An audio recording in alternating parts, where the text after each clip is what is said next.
আর মাত্র কিছু সময় বাকি, তারপরেই তোমাদের মাধ্যমিক পরীক্ষা। হয়তো ও যখন ভিডিওটি দেখছো ও একদিন বাকি, 1.5 দিন বাকি, কিংবা তারও কিছু সময় কম।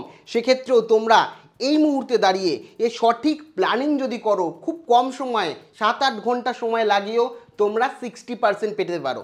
তার সঠিক স্ট্র্যাটেজি তোমাদের বলবো, এবং তোমরাও ভিডিওটি দেখলে বলবে হ্যাঁ দাদা, এরকম যদি করি তাহলে আমরা এখন যেটুকু সময় আছে সেটুকু সময় কাজে লাগিয়েও 60% পেতে পারি। তো কাজেই সম্পূর্ণ ভিডিওটা দেখো।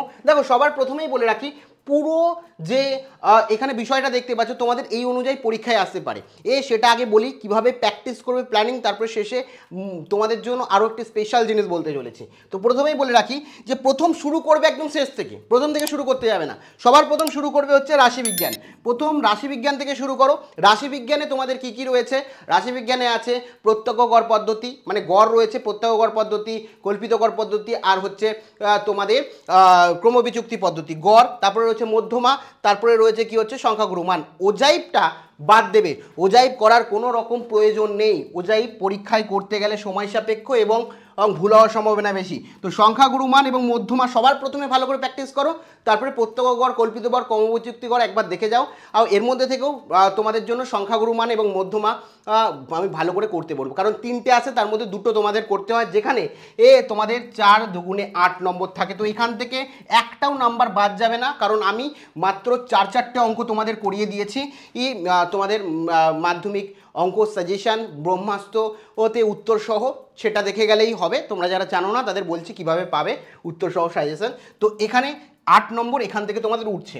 দ্বিতীয় হচ্ছে পরিমিতি। তো দ্বিতীয়তে তোমরা পরিমিতি যাবে না, তৃতীয়তে কোথায় চলে যাবে? জ্যামিতি। 2 নম্বর কোনটা তৈরি করবে? জ্যামিতি, যেখানে খুব কম সময় দেবো এবং বেশি নম্বর উঠবে। তো জ্যামিতিতে যদি দেখো, জ্যামিতির উপপাদ্য প্রথমে আমি বলেছি যে এবারে কোন কোন উপপাদ্য থেকে নাম্বার আসতে চলেছে। তো এখানে 5 নম্বর উপপাদ্য এবং সম্পাদ্য থেকে 5 নম্বর। জানো এবারে সম্পাদ্য কোনটা ইম্পর্টেন্ট? একটা হচ্ছে সংখ্যাগুরু মান, √17 বা √14 এর জ্যামিতিক উপায়ে মান নির্ণয়, এগুলো খুব ভালো করে দেখে যাবে। এবং আমি বিস্তারিত সাজেশনে বলেও দিয়েছি। এছাড়া তোমার অন্তর্বৃত্তটা এবারের জন্য ইম্পর্টেন্ট। এবং তারপরে থাকে প্রয়োগ। প্রয়োগে 3 নম্বর থাকে। তো প্রয়োগ অনেকে যারা করোনি তাদেরকে অ্যাভয়েড করতে বলবো, এমনি আমি সাজেশনে দিয়ে দিয়েছি। তো এখানে প্রয়োগে থাকে 3। এই 3টের মধ্যে 13 নম্বরের মধ্যে আমি এই 2টো নাম্বারকেই ধরছি। 10 নম্বর আমি এখানে ধরছি, 10 নম্বর জ্যামিতি থেকে করলে উঠে গেল আমাদের।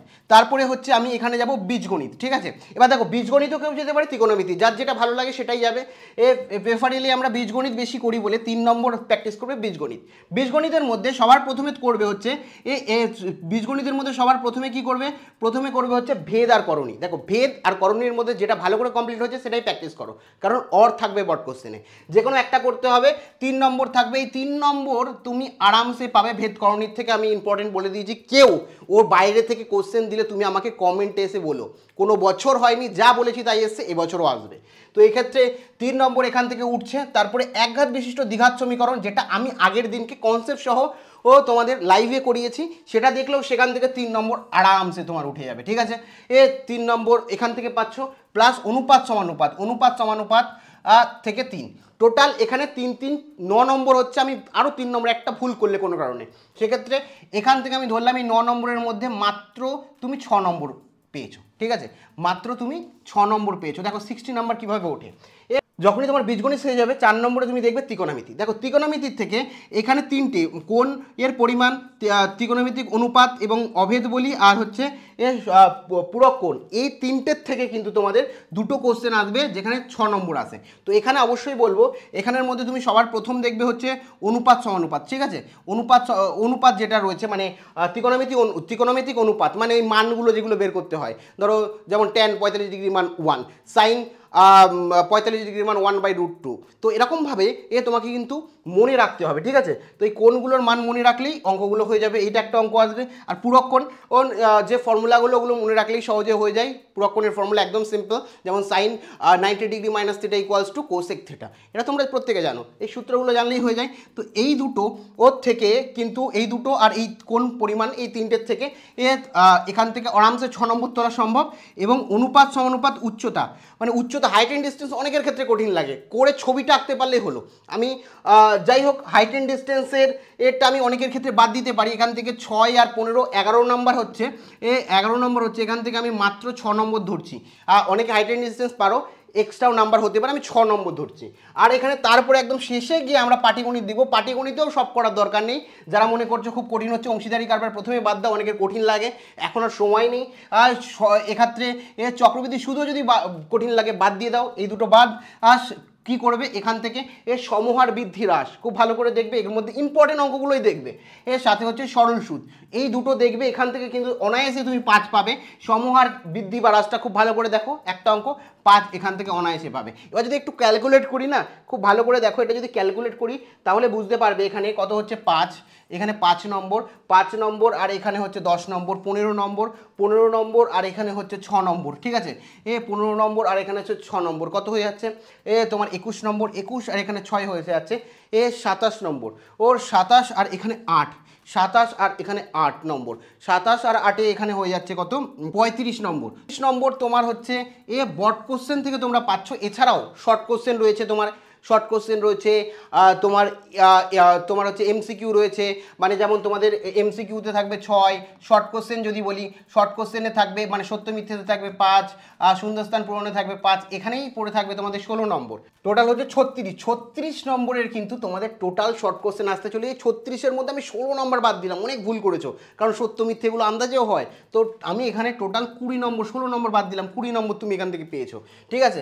এই 20 নম্বর তুমি পেয়েছো, এবং তোমার আর স্কুল থেকে প্রজেক্ট যে জমা দিয়েছো সেখানে 10-এ 10ই প্রায় দেয়, 10 ধরলাম স্কুল থেকে পেয়ে যাচ্ছ, কত হচ্ছে তুমি যদি দেখো 35 আর এখানে হচ্ছে 20, কত হয়ে যাচ্ছে 55, 55 আর 10 কত হচ্ছে 65। এখন আমি অনেক কিছু বাদ দিয়েছি, তো এইখানে 65 নাম্বার আরামসে মানে 60-র ওপরে তুমি আরামসে পাবে। এবং সেক্ষেত্রে আমি বলবো এখনই এরকমভাবে প্রস্তুতি লাগাও, যেটুকু সময় আছে কাজে লাগাও। যদি মনে হয় না আমি কিছুই পারবো না, কিছুই শুরু করিনি, তাহলে কি করব বলুন। তো এক্ষেত্রে আমি তোমাদের জন্য জানো, আমি আগেই বলেছি যে তোমাদের জন্য মাধ্যমিক ব্রহ্মাস্ত্র 2025 এর কোর্স লঞ্চ করা হয়েছে, যেখানে তোমরা যাতে খুব কম সময়ে, যদি একদিন বা তার থেকেও কম কিছু কয়েক ঘন্টা ভালো করে ওগুলো দেখে যাও, তাহলে কিন্তু মাধ্যমিক সাজেশন উত্তর সহ করে দেওয়া আছে, যাতে বই খুলতে না হয়, সমস্যা না হয়, অনেকে খুঁজে পায় না। উত্তর সহ কীভাবে পরীক্ষায় লিখতে হবে সেই অনুযায়ী উপপাদ্য সম্পাদ্য সমস্তটা ধরে ধরে করে দেওয়া আছে, বলে দেওয়া আছে। যেমন 98% কিন্তু আগের কমন এসেছিল, 98% কমন এসেছিল আগের বছর। এবং তোমরা যদি বলো তার আগের বছর, দেখো 6 বছর ধরে 90% প্লাস কিন্তু কমন এসছে, এবং 98% যে কমন এসছে তার প্রমাণসহ ভিডিও কিন্তু আমি আগেরবার আপলোড করেছি। তো যাই হোক, তোমরা যারা একদম বুঝে উঠতে পারছো না কী করবে, তারা কিন্তু এখনই কোর্স জয়েন করতে পারো। যারা জয়েন করেছো তাদের তো কোনো সমস্যা নেই এখানে, যেখানে আমি পাটিগণিত, বীজগণিত, জ্যামিতি, পরিমিতি, ত্রিকোণমিতি, রাশিবিজ্ঞান, এমসিকিউ, এসিকিউ, এলএকিউ সমস্তটা ধরে ধরে কিন্তু করিয়ে দিয়েছি। কাজেই প্রথম কমেন্টে আমাদের পরিবারের অ্যাপ রয়েছে, এই অ্যাপ ডাউনলোড করো, অ্যাপ ডাউনলোড করে সরাসরি কিন্তু তোমরা এখনই মাধ্যমিক ব্রহ্মাস্ত্র সাজেশন উত্তর সহ পেয়ে যেতে পারো। কিছু সময় দাও ওখানে, আর কিছু করার দরকার নেই, তাহলেই কিন্তু তুমি এই ভালো নম্বরও তুমি পাবে। কাজেই প্রথম কমেন্টে লিঙ্ক দেওয়া রইল, তো প্রত্যেকে এই সময়টাকে কাজে লাগাও, জোর কদমে প্রস্তুতি নাও, তোমার অঙ্কে ভালো রেজাল্ট হবেই।